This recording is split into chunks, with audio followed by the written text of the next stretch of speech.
ఆ వాక్య ప్రకారంగా జీవించటానికి, దేవునికి ఇష్టలుగా ఉండటానికి ప్రయత్నం చేస్తారు. కనుక దేవుని వాక్యములో నుంచి మన ఒక వచనాన్ని మనం చదువుకుందాం. మత్తయి సువార్త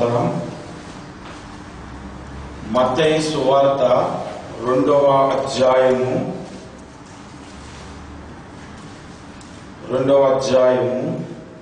1-2 వచనాలు మరలా మనం చదువుకుందాం. రాజైన హేరోదు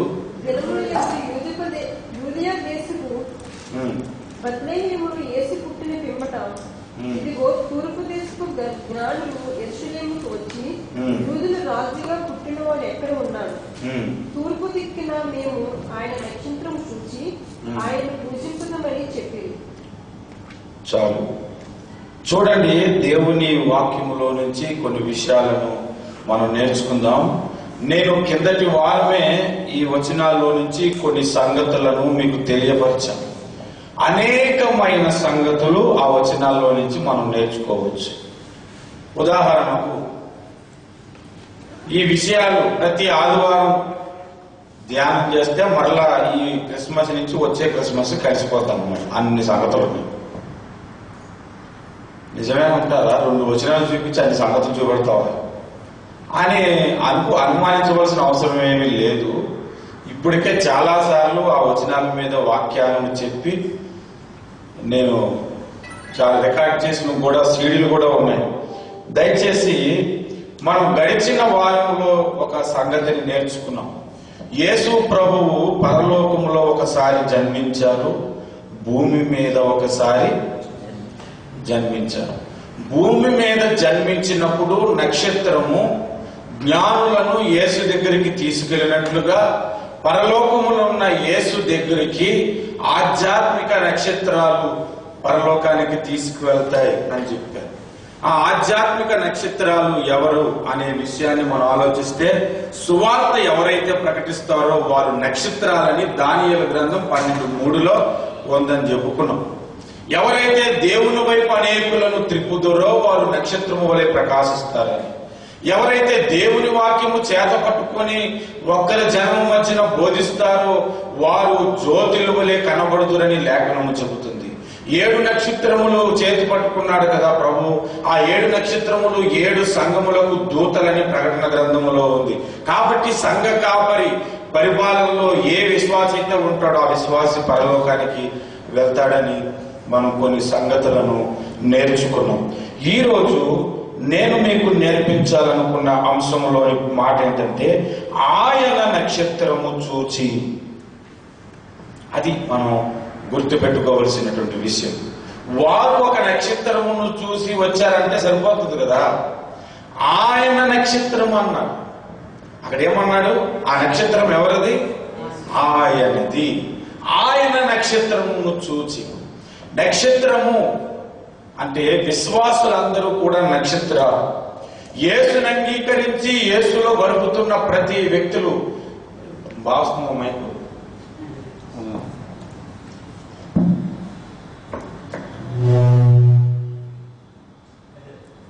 కాబట్టి అంత పెద్దది చంద్రుడు పెట్టి బాగా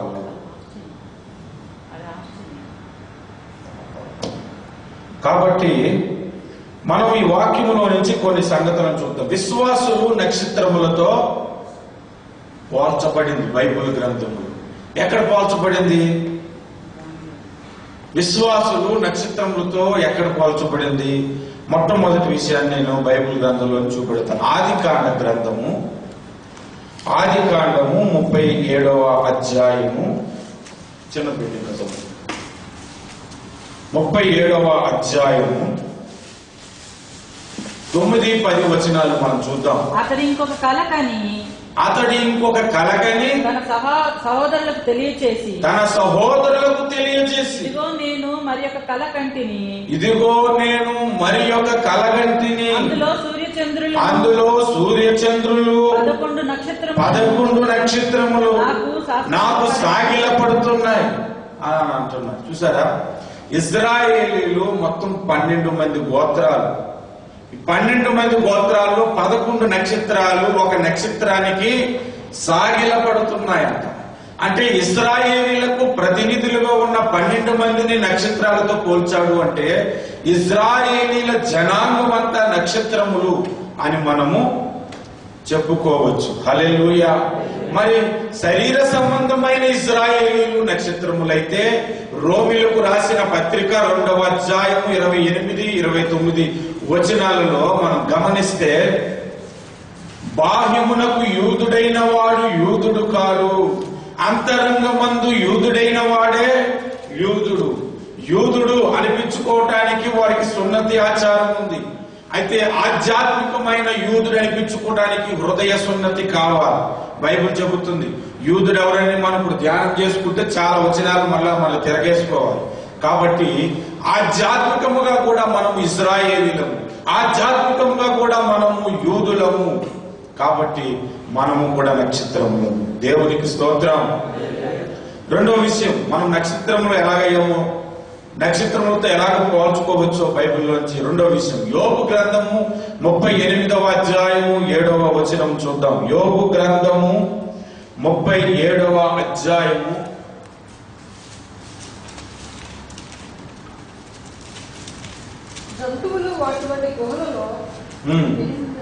38:7 మనుషులందరూ ఆయన సృష్టికార్యములు తెలుసుకున్నట్లు ఉదయ నక్షత్రములు ఉదయ నక్షత్రములు ఏకముగా కూడి పాడినప్పుడు దేవదూతలందరూ ఆనందించారు. ఉదయ నక్షత్రములని దేవదూతలకు చెప్తున్నాడు. నక్షత్రాలు ఎవరిని పోల్చాడు? దేవదూతలకు చెప్పాడు. దేవదూతల దగ్గర పుట్టినోట్లో ఏముంటది చూడండి, దేవుని కుమారులను ఉంటది. మీరు యోహాను సువార్త 1వ అధ్యాయము 12వ వచనము చూస్తే, ఎందరైతే ఆయనను అంగీకరించి ఆయన నామమందు విశ్వాసం ఉంచారో వారందరూ దేవుని పిల్లలగుటకు ఆయన అధికారం ఇచ్చెను అని ఉంటది. హల్లెలూయా. మనము దేవుని కుమారులమే కాబట్టి మనము నక్షత్రములు. దేవునికి స్తోత్రం. మూడవ రీజన్ చెప్తున్నా. అబ్రహాము దగ్గరికి దేవుడు వచ్చాడు. ఆదికాండం 15వ అధ్యాయము 5వ వచనం. అబ్రహామా, ఇంట్లో ఉన్నాడు అబ్రహాం, బయటికి రా అని చెప్పి ఆకాశం వైపు చూపించాడు. ఆకాశ నక్షత్రాలు నువ్వు లెక్క పెట్టగలవా అబ్రహామా అని అడిగాడు. అడిగితే ఎవరు లెక్క పెట్టగలరు చెప్పండి? ఎవరైనా లెక్క పెట్టగలరా? ఒకసారట ఒక రాజు, ఆకాశంలో నక్షత్రాలు ఎన్ని ఉన్నాయి లెక్క పెట్టి వచ్చిన వాళ్ళకి నా ఆస్తిలో సగం భాగం ఇస్తాం అని అన్నాడు. అంటే రాజుగారి ఉద్దేశం ఏంటంటే ఎప్పుడూ అది లెక్క పెట్టలేడు అనే ఆలోచనతో ఆ ధైర్యముగా నా ఆస్తిలో సగం భాగం ఇచ్చేస్తాను అని చెప్పాడంట. చాలా మంది ముందుకు వచ్చారు లెక్క పెట్టడానికి. లెక్క పెట్టలేక బాబు లెక్క పెడుతున్న కొద్ది ఉంటున్నాయి. అయితే ఒకడు వచ్చాడు చెప్పాడంట 1,10,60,000 ఉన్నాయండి అని. అంటే నువ్వేలా లెక్క పెట్టావరా? కావాలంటే నువ్వు లెక్క పెట్టుకున్నది. మరి రాజుగారు ఇంకెప్పుడు లెక్క పెడతారు, లేదంటే ఆస్తి సగము అని. అందుకే అతి తెలివితేటలు ఉపయోగించకూడదు అంటారు కొంతమంది. మీకు తెలుసా, మరొక వ్యక్తి దేవుని సన్నిధిలో దేవుని దగ్గర తెలివితేటలు ఉపయోగిస్తున్నాడు. ఎలా అంటే ప్రార్థన చేశాడంట ప్రభు దగ్గర. ప్రభు ప్రత్యక్షమయ్యాడంట. ప్రభుని అడిగాడంట, ప్రభువా నీకు 1000 సంవత్సరాలు నీ దృష్టికి ఎలా కనబడతాయంటే 1 నిమిషంలా కనబడుతుంది బాబు అని చెప్పాడు. అవునా? ఒకవేళ $1,000 మిలియన్ నీ దృష్టికి ఎంత విలువ ప్రభా అంటే $1 అన్నాడంట. ప్రభా ఆ $1 కదా నీ దృష్టిలోనికి $1 మిలియన్ నాకు ప్రభా అని అడిగాడంట. అప్పుడు ప్రభు అన్నాడంటే ఇదిగో 1 నిమిషంలో నీకు ఇస్తానని వెళ్ళిపోయాడంట. తెలుసా? అలాగే అతి తెలివితేటలు కొంతమంది దగ్గర ఉపయోగించకూడదు. అబ్రహాముని దేవుడు పిలిచాడు, నువ్వు లెక్క పెట్టగలవా అని దేవుడు అన్నాడు. దేవుడి దగ్గరికి వెళ్ళి లెక్క పెట్టాను ప్రభు అని దేవుడి దగ్గర అంటే దేవుడికి దాని లెక్క తెలుసు. దేవుడికి స్తోత్రం. రాజుకు తెలియదు, దేవుడికి తెలుసు. ఎందుకో తెలుసా? నక్షత్రముల సంఖ్యను ఆయనే నియమించెను. నక్షత్రముల సంఖ్యను ఆయనే నియమించెను. వాటి కన్నీరు పేరులు పెట్టుచున్న వాడని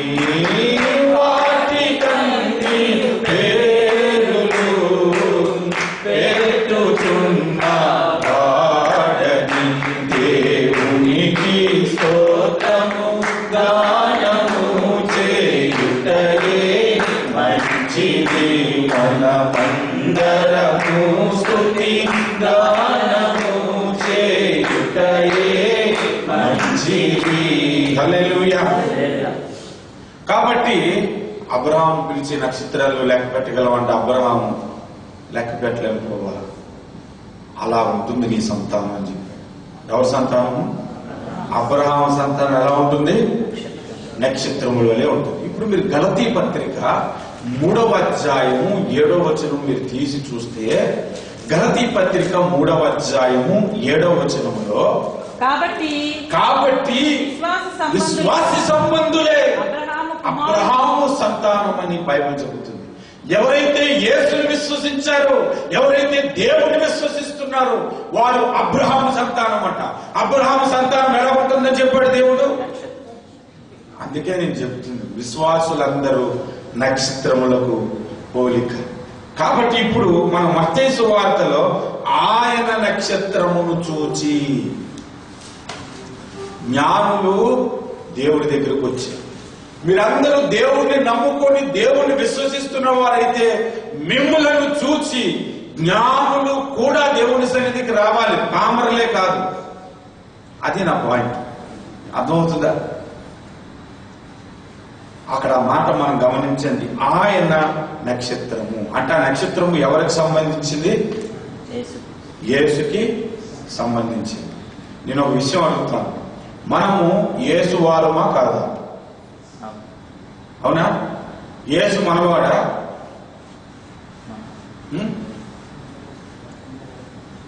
మనం యేసు వారమా కాదా? మనం యేసుకు సొత్తా కాదా? యేసు మన సొత్తా కాదు. కొంతమంది పాట రాసేసారు, అందుకే చెప్తున్నాం. మనలను ఆయన తయారు చేశాడు, మనం ఆయన తయారు చేయలేదు. అది గుర్తుపెట్టుకోండి.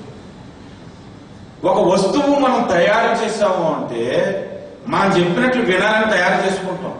ఒక ఫ్యాన్ తయారు చేసాడు అనుకో మనిషి, మనం ఫ్యాన్ వేస్తే తిరగాలనుకుంటాం కదా. మనకు ఉపయోగపడేటట్లు ఒక వస్తువుని తయారు చేస్తాం. దేవుడు నిన్ను నన్ను సమస్త మానవాళిని చేశాడు అంటే అర్థం ఏంటంటే దేవుడికి ఉపయోగపడటానికి చేశాడు. కొంతమందికి దేవుని దృష్టిలో ఏంటి తెలుసా? దేవుడు ఎందుకు అని దేవుడిని ఎరగని కొంతమందిని అడగండి. వాళ్ళు ఏమంటారంటే, మన కష్టం వచ్చినప్పుడు, ఇబ్బందులు వచ్చినప్పుడు, ఆపదలు వచ్చినప్పుడు కాపాడటానికండి దేవుడు అంటే, నేను కాపాడడానికి నేను చేసుకుని మనం కాపాడడానికి దేవుడా?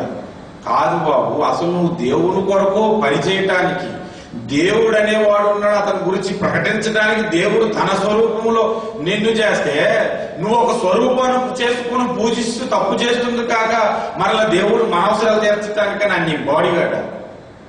గమనించండి, మనము దేవుని వారు, దేవుడు మనవాడు కాదు. మనము దేవుని కొరకు పని చేయవలసినటువంటి వారు.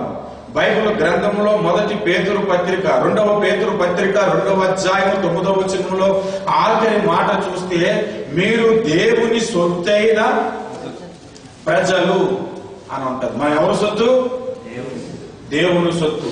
1 కొరింథీ పత్రిక 6వ అధ్యాయం తీసి చూడండి, 19వ వచనము 20వ వచనము కలిపి చదివితే, మీలో ఉన్న పరిశుద్ధాత్మకు మీరు ఆలయమై ఉన్నారు కనుక మీరు దేవుని సొత్తు అని. మన ఎవరి సొత్తు అని రాసింది ఇక్కడ? ఇప్పుడు మొట్టమొదటిది దేవుని సొత్తు అని రాసి ఉందని చెప్పారు, మీరు చదివారు, విన్నారు. పేతురు పత్రిక ఇక్కడ ఎవరి సొత్తు అని రాసింది? పరిశుద్ధాత్మ సొత్తు. హల్లెలూయా. 1 కొరింథీ పత్రిక 3వ అధ్యాయం 9వ వచనం ఆఖరి వచనం చూడండి. 1 కొరింథీ పత్రిక, మేము దేవుని జత పనివారమై ఉన్నాము. కాదు 3వ అధ్యాయము ఆఖరి వచనం, మీరు క్రీస్తు వాడు, క్రీస్తు దేవుని వాడు. హల్లెలూయా. మన ఎవరి వారము? క్రీస్తు వారము. క్రీస్తు మనవాడం ఉందా? క్రీస్తు దేవుని వాడు. హల్లెలూయా. మనము దేవునికి సొత్తు, పరిశుద్ధాత్మ సొత్తు, యేసు ప్రభు ఒక సొత్తు. దేవునికి స్తోత్రం. తండ్రి, కుమార, పరిశుద్ధాత్మ త్రియేక దేవుని సొత్తు. ఆ నక్షత్రం ఎవరిది? ఆయన నక్షత్రం. నీవెవరు వాడవు? దేవుని సంబంధివి.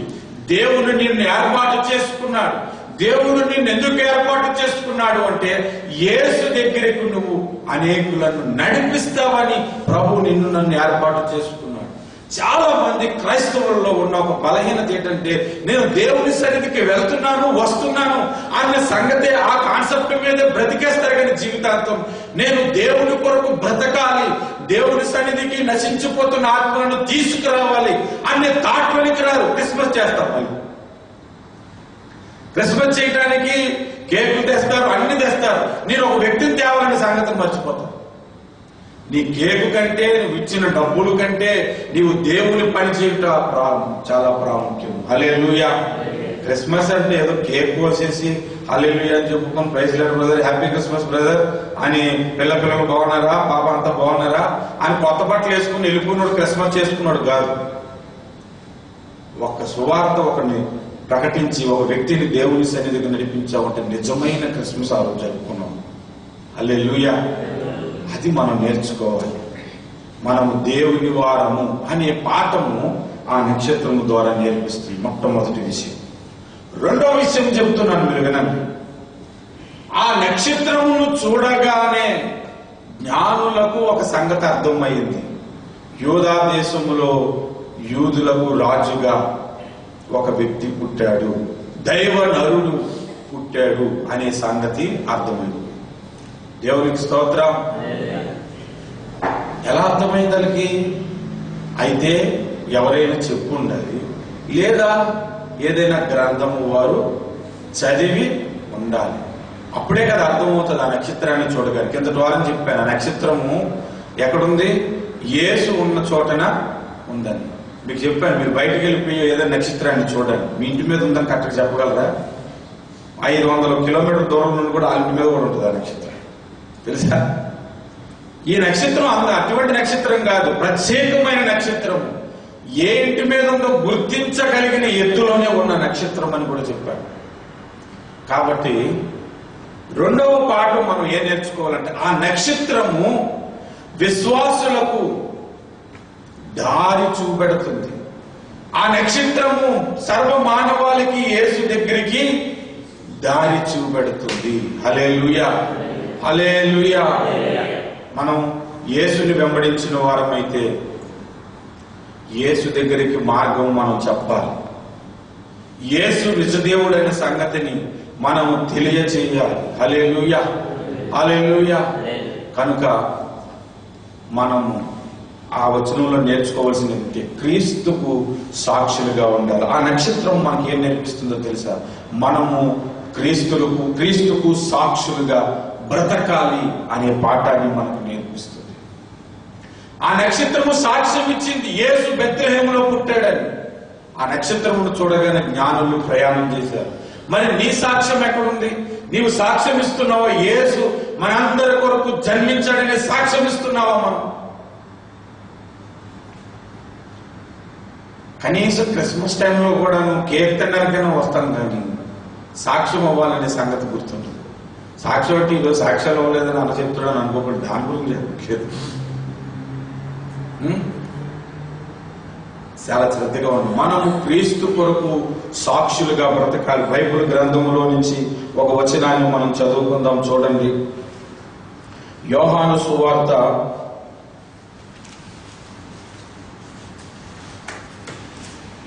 3వ అపోస్తల కార్యములు 3వ అధ్యాయము 4వ అధ్యాయం 20వ వచనం.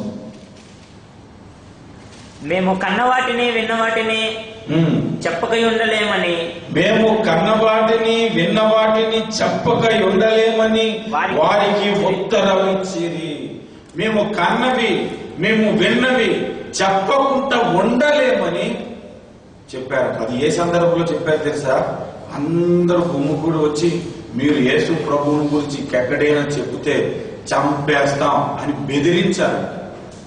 అదని ముందు వచ్చిన చదవండి. బెదిరిస్తే వాళ్ళు ఏమంటుందో తెలుసా? అయ్యా పొరపాటు అయిపోయింది, ఇంకెప్పుడు మీ దగ్గర రాము అని వెళ్ళిపోయిన తర్వాత కుదిరి చెప్పుకున్నా లేదా ఇక్కడ ఎందుకు అని అనుకోలేదు.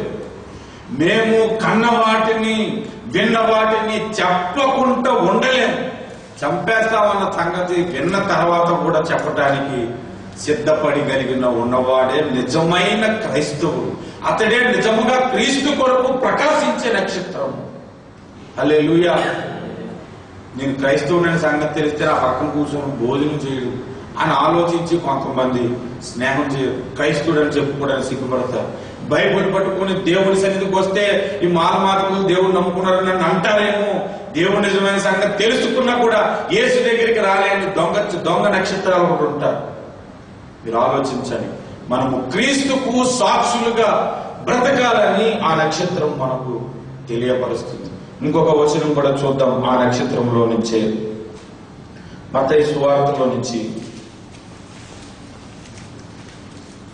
ఆ నక్షత్రమును ధ్యానం చేస్తున్నప్పుడు ప్రభు నాకు వచ్చినటువంటి ఇంకొక థాట్ ఏంటంటే, ఆ నక్షత్రము యేసు దగ్గరికి రమ్మని పురుకొల్పింది. ఆ నక్షత్రం నోరుందా చెప్పండి? కనిపించే జ్ఞానులారా అనంటే అటు ఇటు తిరిగి ఎవరో పిలుస్తున్నారంటే నేను పైకి చూడండి నక్షత్రాన్ని అని అన్నదా? అనలేదు. దానికి నోరు లేకపోయినా యేసు దగ్గరికి నడిపించే విధముగా ఆకర్షించు. అర్థమవుతుందా? యేసు దగ్గరికి నడిపించే విధముగా ఆకర్షించుకుంది. నేను ఒక సహోదరుడికి సువార్త చెప్పడానికి విష్ణు నన్ను పిలిస్తే నేను విష్ణుతో వెళ్ళాను. అక్కడ ఉన్న సహోదరుడు నాకేమని చెప్పాడు తెలుసా? ఆ ప్రభువుని గురించి చెప్పడానికి వెళ్తే, అన్నా మా రూమ్ లో ఒక క్రైస్తవుడు ఉన్నాడు, వాడు చర్చి నుండి వచ్చి ఒక రోజు నాకు ఏం చెప్పాడంటే, అరే మా పాస్టర్ గారు వాక్యం చెప్పారు, నేను నీతో ఎక్కువగా మాట్లాడకూడదట, నీతో కలిసి ఉండకూడదట, అందుకని ఈ రోజు నుంచి నీతో పాటు వండుకోను అని చెప్పాడట. తమ్ముడు నేను అని చెప్పాడంట. ఎంత హర్ట్ అయ్యాడంటే ఆ వ్యక్తి. ఇదేట్రా మీ గ్రంథము మీ దేవుడు మాతో కలిసి ఉండొద్దని చెప్తున్నాడు. అవును, అన్ని జనులతో జోడుగా ఉండకూడదని బైబిల్ తీసి చూపించాడట. చూడండి, అసలు నీవు ప్రభు దగ్గరికి నడిపించే విధముగా ఉండాలంటే నేను నీతో ఉండకూడదు. అసలు సువార్త ఎలా ప్రకటిస్తావు? నిజమైన దేవుణ్ణి ఎలా ప్రకటిస్తావు? సత్యదేవుణ్ణి ఎలా చూపించగలుగుతావు? వేదంలో, ఖురాన్లో, బైబిల్ గ్రంథంలో రాయబడిన ఆ నిజ దేవుడి దగ్గరికి ఎలా నడిపించగలుగుతావు? అన్యజనులతో జోడుగా ఉండకూడంటే వాడు చేస్తున్న పాపంలోనే ఉండకు. వాడు తాగితే నువ్వు తాగకు, వాడు సిగరెట్ తాగితే సిగరెట్ తాగు, అన్ని రకాలుగా వాడి పాపంలో వాడు చేస్తున్న ప్రతి పాపంలో జోడుగా ఉండకు అని దేవుడు చెబుతున్నాడు. అంతేగాని మాట్లాడద్దు, కలిసి భోజనం చేయొద్దు, కూర్చోవద్దు అని చెప్పట్లేదు. మీరు ఆలోచించండి. మనం ఎదుటి వ్యక్తిని ఆకర్షించుకునే విధముగా మన మాటలు ఉండాలి, మన ప్రవర్తన ఉండాలి, మన తలంపులు ఉండాలి, మన ఆలోచనలు ఉండాలి, మన జీవితం ఉండాలి. అప్పుడు ఒక వ్యక్తిని క్రీస్తు దగ్గరికి నడిపించగలుగుతాం. హల్లెలూయా, హల్లెలూయా. అన్నా ప్రభు నమ్ముకున్న మీరందరూ బూతు మాట్లాడరు కదన్నా, కానీ మా రూమ్లో ఉన్నాడు ఆడిద్దరేటన్నా అని అంటారు ఒకసారి అన్యులు. ఎంత సిగ్గేస్తుంది అంటే, అంటే వాళ్ళకు ఒక సంగతి తెలుసు, ప్రభు నమ్ముకున్నారు, దేవుణ్ణి నమ్ముకున్నారు, ఓ బూతు మాటలు ఆడకూడదు, చెడ్డ మాటలు ఆడకూడదు అనే సంగతి వాళ్ళకి ఆల్రెడీ ముందు జీవించిన క్రైస్తవులు చూపించారు. ఇప్పుడు వస్తున్న జనరేషన్ లో ఏం జరుగుతుందంటే ఆ సాక్ష్యాన్ని అంతా పాడు చేస్తారు. ఇదే నక్షత్రం, ఇదా క్రిస్మస్. క్రీస్తు దగ్గరికి ఆకర్షించుకునే విధముగా నీవు ప్రకాశించాలి. అది దేవుడు మనకు నేర్పిస్తున్నాడు. నీవు దేవుని దగ్గరికి నడిపించే విధముగా నీవు ఒక వ్యక్తిని పూరుకొల్పాలి, ఒక వ్యక్తిని రేపాలన్నమాట. చెప్పాలంటే ఒక వచనాన్ని మనం చూద్దాం. 2వ పేతురు పత్రిక 1వ అధ్యాయము 14వ వచనం చదవండి. 2వ పేతురు పత్రిక 1వ అధ్యాయము 14వ వచనం, 13-14 వచనాలు. మరియు మన ప్రభు అయిన యేసుక్రీస్తు తాను సూచించిన ప్రకారం చదువు వచ్చినని ఎరిగి నేను ఈ గుడారంలో ఉన్నంతకాలం సంగతులను జ్ఞాపకం చేసి మిమ్మలను రేపుట న్యాయమని ఎంచుకుంటున్నాను. మిమ్మలను రేపుట న్యాయమని. పేతురు ఏం చేస్తాడు చెప్పండి? అక్కడ ఎదుటి వాళ్ళని రెచ్చగొడతాడు అనమాట. అసలు లాంగ్వేజ్ లో చెప్పుకోలేదు. ఏం చేస్తాడు? రెచ్చగొడుతున్నాడు. కొంతమంది ఎలా రెచ్చగొడతారు తెలుసా? నీకే ఎందుకు కూర్చున్నావు, ఒక కొడితే 4 ఏసీ లేకపోయాను, నేను చిన్నోడు పెట్టి అలా రెచ్చగొడతాడు. అలా రెచ్చగొట్టడం కాదు, ఈయన క్రీస్తు కొరకు రెచ్చగొడుతున్నారు అనమాట. క్రీస్తు కొరకు. అదే పుస్తకంలో 3వ అధ్యాయం 2వ వచనం కూడా మీరు చూడండి. మొదటి పేతురు పత్రిక 3:2. అదే పేతురు పత్రిక 3వ అధ్యాయం 2వ వచనం. అందువలన పరిశుద్ధ ప్రవక్తల చేత పూర్వం ముందు పలుకబడిన మాటలను ప్రభువైన రక్షకుడు ఈ అపోస్తలుల ద్వారా ఇచ్చిన ఆజ్ఞను మీరు జ్ఞాపకం చేసుకోవాలనే విషయమును మీరు జ్ఞాపకం చేసి నిర్మలమైన మీ మనస్సులను రేపుచున్నాను. ఏ విషయంలో రేపుచున్నాడు? పరిశుద్ధ గ్రంథంలో ఉన్న లేఖనాల మీద దృష్టి పెట్టుకోండి, పరిశుద్ధ గ్రంథమును చదవండి, పరిశుద్ధ గ్రంథంలో సత్యాన్ని గ్రహించండి అనే సంగతిని వారి మనస్సులను రేపుచున్నాడు. కొంతమంది ప్రసంగాలు చేస్తే గ్రంథం చదవమని చెప్పరు. ఎలాంటి ప్రసంగాలు చేస్తే తెలుసా? నువ్వు ఈ రోజు శ్రమతో వచ్చావా, ఈ శ్రమ నుండి నీకు ఈ రోజే విడుదల విడుదల విడుదల. ఏ ప్రసంగం? పరిశుద్ధ గ్రంథం కరెక్ట్గా చదివితే ప్రసంగికుడు నిల్చో చెప్పడానికి కూడా పనికిరాడు అనమాట. పరిశుద్ధ గ్రంథము చదివే విధముగా రెచ్చగొట్టి పరిచర్య చేయడానికి దేవుడు సింగపూర్లో నన్ను నిలబెట్టాడు. హల్లెలూయా, హల్లెలూయా. ఆది కాలం నుండి ప్రకటన గ్రంథం వరకు ప్రతి వచనం మీద చెప్పాక నేను చచ్చిపోతాను. అప్పుడే కాదు. దేవునికి స్తోత్రం కలుగుతుంది. ఏదో ఒక సువార్తం పట్టుకొని, ఏదో ఒక ఆదికాండ గ్రంథం పట్టుకొని వాటి మీద చెప్పేసి ఎప్పుడు చెప్పిందే చెప్పడానికి కాదు. ఆల్మోస్ట్ ప్రకటన గ్రంథం వరకు ప్రతి వచనాన్ని ఇదివరకే చెప్పేశాను, సేవక అభిషేకం పొందకముందు. హల్లెలూయా, హల్లెలూయా. కనుక మన మనస్సులను రేపే విధముగా పరిచర్య ఉండాలి. మనము దేవుని వైపు తిరిగే విధముగా మన పరిచర్య ఉండాలి. ఇంకో చూడండి, రేపటం అనే దాన్ని పురుకొల్పటం అనే కూడా మాట చెప్పాను. ఇంకొక వచనం కూడా చదువుదాం.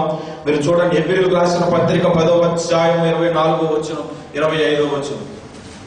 కొందరు మానుకొనున్నట్లు సమాజముగా కూడుట మానుకొనక ఒకరినొకడు హెచ్చరించుకొనుచు ఆ దినము సమీపించినప్పుడు చూచిన కొలది మరి ఎక్కువగా అలాగు చేయుచు ప్రేమ చూపుటకును సత్కార్యములు చేయుటకును ఒకరినొకడు పురికొల్పవలనని పురికొల్పవలన దగ్గర పుట్టినట్లు ఏముంది? రేపవలనని. ఏ విషయంలోని? కొందరు మానుకున్నట్లు మీరు మానేయకండి. కొంతమంది రారు, వచ్చేవాడిని కూడా రాను. వెళ్తారా పెళ్లి దగ్గర వచ్చేవారు వెళ్తారమ్మా అని అంటారు. అప్పుడు వీడేం చేయాలి? వాడిని కూడా తీసుకొచ్చే విధంగా వాడిని రేపాలి. అరే, లోకంలోకి వెళ్తే ఏమొస్తుంది, దేవుని దగ్గరికి వెళ్తే ఏమొస్తుంది? ఒక ఎమ్మెల్యే దగ్గరికి వెళ్తే నేను ఆశీర్వాదం అనుకుంటే, ఒక నాయకుడి దగ్గరికి వెళ్తే నేను ఆశీర్వాదం అనుకుంటే, సమస్తాన్ని కలుగు చేసిన సృష్టికర్త దగ్గరికి వస్తే ఇంకెంత ఆశీర్వాదం అని వాడికి బ్రెయిన్ వాష్ చేయాలి. ఎందుకు చెప్తామన్నా? దేవుడు అంటే నీకు పిచ్చేట్రా, కృప, దయ మాటలు మనం మాట్లాడుతుంటే ఎదుటివాడికి ఎలా ఉంటుంది? నచ్చదు. మనం అలాంటి మాట ఎలా మాట్లాడదామన్నా అని అనుకుంటారు అన్నమాట. అలా అనుకున్నప్పుడు నక్షత్రం కానే కాదు. క్రిస్మస్ రోజు వచ్చి కేక్ కట్ చేయడానికి కాదు నువ్వు వచ్చేది. బట్టలు వేసుకుని, కొత్త బట్టలు వేసుకుని అందరికీ క్రిస్మస్ హ్యాపీ హ్యాపీ క్రిస్మస్ అని అరవటానికి కాదు నువ్వు వచ్చేది. క్రిస్మస్ రోజు అటు ఇటు చేతులు తిప్పుకొని డ్యాన్స్ వేయడానికి కాదు నువ్వు వచ్చేది. క్రీస్తు వైపు ఆకర్షించే విధముగా, క్రీస్తు వైపు తిరిగే విధముగా పూరుకొల్పటానికి దేవుడు నిన్ను ఏర్పాటు చేసుకున్నాడు. కొందరు మానుకున్నట్లు మానుకోవద్దంటున్నాడు. కొంతమంది హృదయం ఎలా ఉంటుందంటే దేవుని సన్నిధికి తొందరగా రావాలని ఉంటుంది, కానీ ఇంకొక వ్యక్తిని తీసుకురావాలని కూడా ఉంటుంది. ఆ తీసుకురావాల్సిన వ్యక్తి లేట్గా రెడీ అవుతుంటుంటే తొందరగా వెళ్ళాలనుకున్నవాడికి లోపల కోపము, ప్రేమ రెండు మిక్స్ అయిపోతాయి. మీకు తెలుసా? అవుతాయి లేదా? నేను అనుభవించి చెప్తున్నాను. వదిలేస్తేనేమో దేవుని సన్నిధి మిస్ అయిపోతాడన్న ప్రేమ, అరే నేను దేవుని సన్నిధికి వెళ్ళలేకపోతున్నానన్న బాధ. అటువంటి వ్యక్తులను అర్థం చేసుకోగలిగిన ధన్యుడు. దేవునికి స్తోత్రం కలుగుతుంది. అర్థమవుతుందా?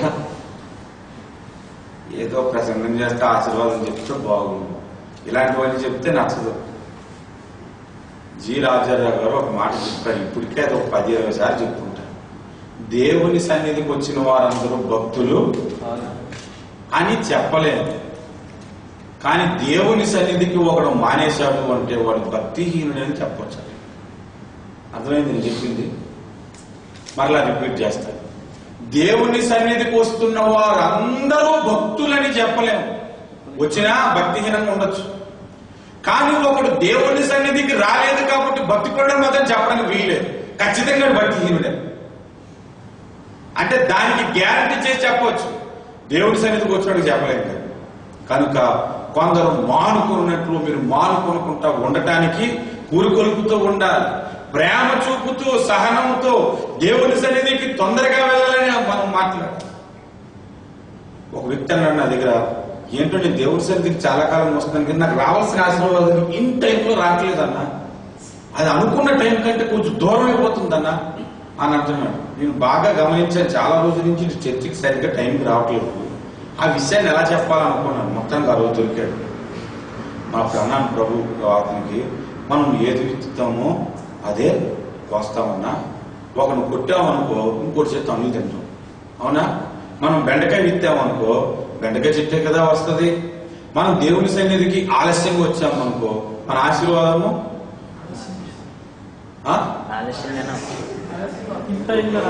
మన ప్రసంగం చేయవలసి. ఈ సంగతి తెలిసిన మాట అయితే మీ అందరికీ దేవునికి స్తోత్రం కలుగును గాక. హల్లెలూయా, హల్లెలూయా.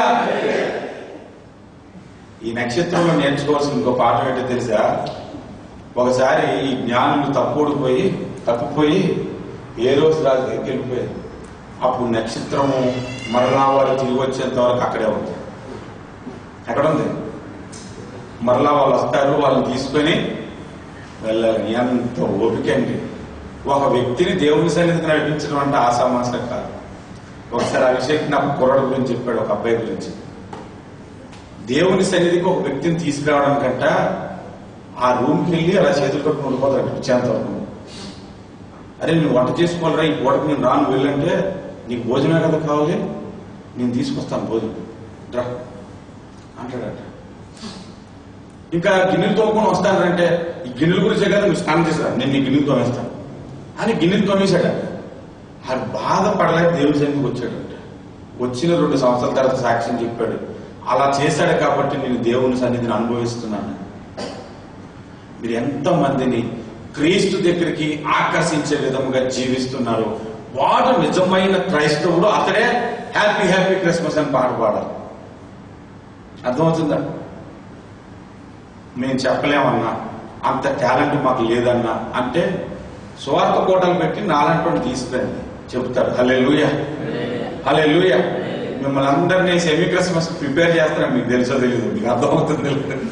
హల్లెలూయా. మీరు డార్మెంటరీస్ దగ్గర కోటాలు పెట్టండి, నా దగ్గర ఉన్న వేదాలు ఖురాను బైబుల్ తీసుకొచ్చి నిజమైన దేవుడు ఎవరు ప్రకటించేస్తాను. దేవునికి స్తోత్రం.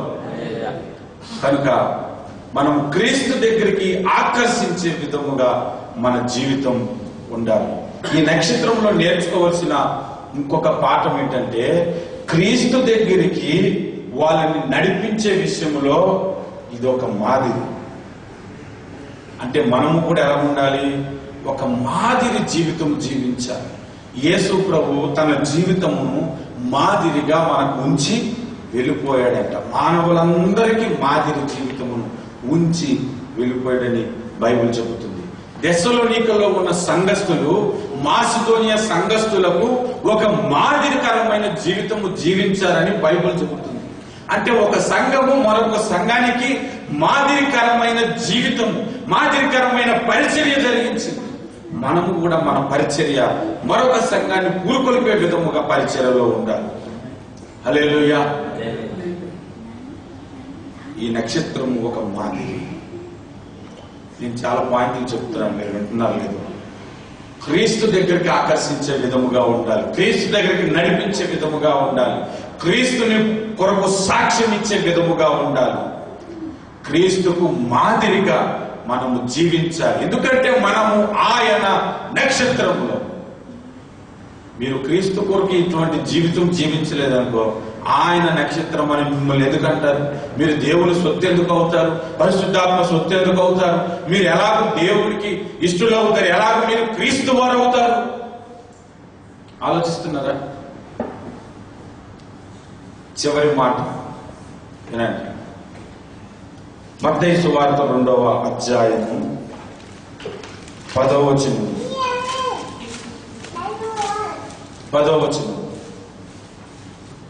వారు ఆ నక్షత్రమును చూచి అత్యానంద భరితులై ఇంటిలోనికి వచ్చి నేను ఒక విషయం చెప్తాను అంటే, ఒక విషయం అన్నాను కానీ ఇంకో 2 విషయాలు చెప్తాను. ఆ నక్షత్రాన్ని చూసి వాళ్ళు అత్యానంద భరితులై. కొంతమందిని చూస్తే బాబు ఇటు చదువుకున్నాడు బాబు మాకు అన్నట్టు ఉంటారు. నాకు ఎస్టిమేట్లో ఒకటి తెలుసండి, 4 ఏళ్ళ నుంచి. మీ కంపెనీలో జాబ్ చూపించమని అడిగాడు 4 ఏళ్ళ క్రితం. అప్పటి నుంచి నేను ఎప్పుడు యాడికి వెళ్ళినా మీ కంపెనీలో జాబ్ చూడని అంటాడు. అరే నువ్వు ట్రైనింగ్ అయ్యి రారా అని చెప్పాను. ఇదిగో వెళ్తున్నాను అంటాడు, వెళ్ళడు. కానీ నేను జాబ్ చూడమంటాడు. 2 రోజుల కిందట మేము అక్కడ జాబ్కి వెళ్తే ఉదయం 9:30 కనిపించాడు. మీ దగ్గర చూస్తావా, నేను ఆల్రెడీ రిజైన్ చేశాను అన్నాడు. 4 ఏళ్ళ నుంచి చెప్తున్నాడు ఈ విషయాన్ని. అయిపోయింది. 11 గంటలప్పుడు భోజనం టైంలో కలుగుతుంది. మనం చెప్పింది ఏం చేసావు అని అంటాడు.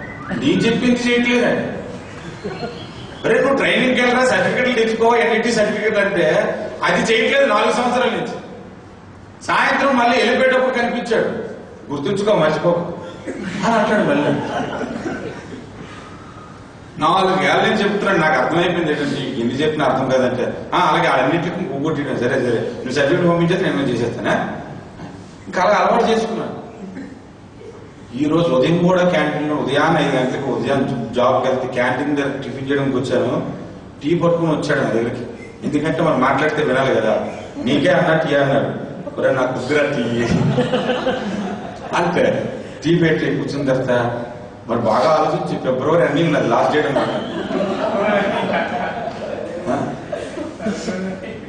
అంత నశాన మాట. అది ఏదో సువార్త కొరకు ఉపయోగిస్తే బాగుంటుంది అన్నా. మనం అడుగుతుంటే నాకు డైలాగ్ వేసాడు అన్నా, మనం అడుగుతుంటే నాకు అడగడు అంతే అన్నాను. చెబుతూనే ఉండు పోతే తినగా తినగా వేప మీకు అన్ని తెలుసు. చెప్పగా విసిగెత్తిపోయిన వస్తాడు ఒక రోజు. దేవునికి స్తోత్రం కలుగును. హల్లెలూయా హల్లెలూయా. ముందు మీరు ఫీల్ అయిపోకుండా ఏదైనా అనేస్తాడేమో. ఒకసారి కూడా చెప్పరు, ఏదైనా అనేస్తారని ఫీలింగ్. చెప్పి 10 సార్లు చీయన్న కూడా చెప్పినాను నేను. అందుకని చెప్తున్నాను.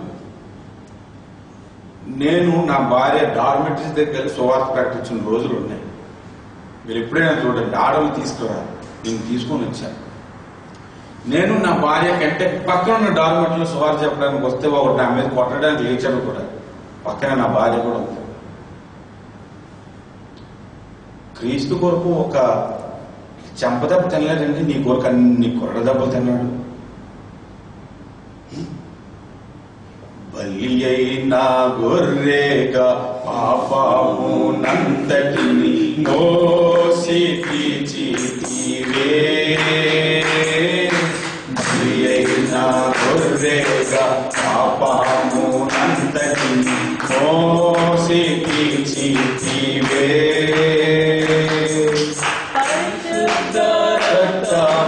నా కొరకేనయ్యా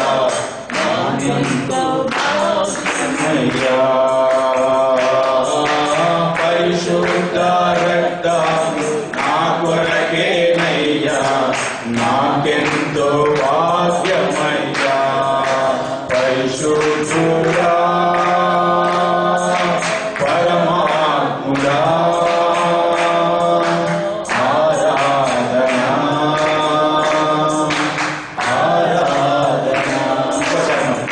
నిన్నో ఇక్కడలో వచ్చిన నిన్ను నేను విడువనయ్యా.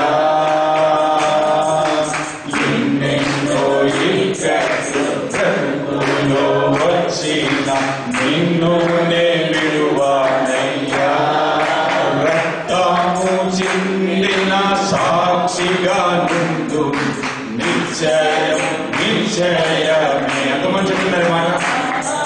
రక్తము చిందిన సాక్షిగా నుండు నిశ్చయం నిశ్చయమే. రక్షకుడా యేసునాథా, హల్లెలూయా. రక్తము చిందించిన నీ కొరకు నేను సాక్షిగా ఉంటాను అని పాటలు పాడుకుంటాం. మనమే దేవుని సన్నిధికి రాము, సరిగ్గా మనమే దేవుని సన్నిధికి టైంకి రాము, మనమే ఒక మాదిరికరంగా జీవించు. ఇంకా రక్తము చిందేంతగా వెనుకుంటున్నాం. ఇందాక ఒక పాస్టర్ గారు నాకు ఫోన్ చేశారు. లాస్ట్ సాటర్డే, బిఫోర్ సాటర్డే వాక్యం ఇచ్చాను ఆమెకి. వెళ్ళిపోతూ, బ్రదర్ నాకు ఒక రోజు అవకాశం ఇచ్చారు, మీకు కృతజ్ఞతలని, ఇక్కడ మీరు పాటలు పాడుతుండగా నాకు ఫోన్ చేశారు. ఆ పాస్టర్ గారు వాక్యం ఏం చెప్పారు తెలుసా? రక్తము కారునంతగా పాపముతో మీరు పోరాడలేదు అని వచనాన్ని చదివించారు. రక్తము కారునంతగా పాపాన్ని ఎదురించటలేదు, పాపమును జయించటలేదు. మన రక్తమును చిందించిన సువార్తను ప్రకటించగలిగిన స్థితిలో ఎవరైతే ఉంటారో అతడు నిజమైన నక్షత్రం. హల్లెలూయా. ఆకాశమందు జ్యోతి వలె కనబడతాడు, ఆకాశమందు ప్రకాశించు నక్షత్రం వలె కనబడతాడు. ఆ నక్షత్రమును చూసి అత్యానంద భరితులేరంటే నిన్ను చూస్తే కొంతమంది ఆనందించే విధముగా నీవు ఉండాలి. రెండవది, ఆ నక్షత్రము ఎక్కడ నిలుచుంది? క్రీస్తు దగ్గర నిలుచుంది. మనం నేర్చుకోవాల్సిన పాఠం ఏంటంటే, నీవు క్రీస్తునందు నిలిచి ఉండాలి. నీవు క్రీస్తులో నిలిచి ఉండాలి. నీవు క్రీస్తు యొద్దనే ఉండాలి. ఎప్పుడు కూడా క్రీస్తుని విడిచి ఉండటానికి వీలు లేదు. క్రీస్తుతో కలిసి ఉండాలి. హల్లెలూయా. మూడో పాయింట్, ఆ నక్షత్రము దేవుని దగ్గరికి, యేసు దగ్గరికి నడిపించిన తర్వాత ఆ నక్షత్రము వారికి మరలా కనబడలేదు. మనము క్రీస్తును చూపించే వారముగా ఉండాలి, కానీ మనలను మనము చూపించుకునే విధముగా ఉండటానికి కాదు. క్రిస్మస్ చేసుకుని, క్రిస్మస్ ఎలా చేస్తున్నారు తెలుసా? మా సంఘం చేస్తే అద్భుతంగా చేస్తుంది, మా సేవ గ్రూపు బాగా చేసేసాము, బాగా జనం వచ్చేసారు అని మన గురించి చెప్పుకోవడానికి కాదు చేసుకునేది. ఒక యూట్యూబ్ లో ఒక నాటకం చూసాం. రే, ఈసారి క్రిస్మస్ కి అసలు మన పాస్టర్ అంటే ఏంటో ఊరంతా తెలుసుకోవాలి, పెద్ద కటౌట్లు పెట్టేదో అనగంట. పెట్టేశారు. మన ఫోటో వేసుకోవటానికి, మనం ఘనత సంపాదించుకోవటానికి చేసుకోవడం కాదు క్రిస్మస్. క్రీస్తుని చూపించేంత వరకే మన పని. హల్లెలూయా. అంత తగ్గింపు మనలో ఉండాలి. అది ఆ నక్షత్రము మనకు నేర్పిస్తున్న పాట. మీరు నిజముగా, నేను ముందొక పాట పాడాను, నాతో మాట్లాడు ప్రభువా అని కదా. ప్రభు నీతో మాట్లాడుంటే, ఆ మాట ప్రకారం జీవించటానికి నువ్వు ఇష్టపడితే లేచి నిల్చో, ప్రార్థన చేస్తా. నేను కూడా ప్రకాశించు నక్షత్రం వలె క్రీస్తు కొరకు ఉండాలి అని ఆలోచన ఉంటే లేచి నిల్చో, ప్రార్థన చేస్తా. బ్రదర్ పేరు సుబ్బిరెడ్డి.